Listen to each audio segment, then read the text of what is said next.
আসসালামু আলাইকুম। চিনি মিনিট ব্লগে আপনাদের সবাইকে স্বাগত। আশা করি আপনারা সবাই ভালো আছেন।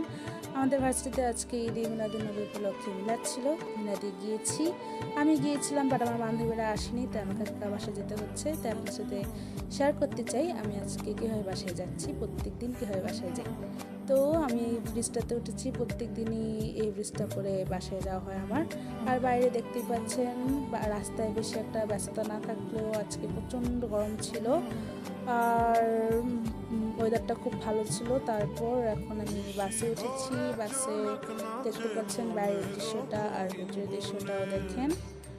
আমার একা একা যেতে ভালো লাগলেও বান্ধবীদের সাথে যেতে খুব ভালো লাগে। আর এই যে দেখতে পাচ্ছেন আমার আইসক্রিম, আমি আইসক্রিম কিনেছিলাম, আইসক্রিমটা খুব ভালো লেগেছে।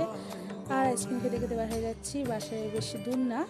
আর এখন অটোতে উঠেছি, আমি অটোতে করে এই একটু পর বাসায় পৌঁছে যাব আমি। এই যে এসে পড়েছি আমি।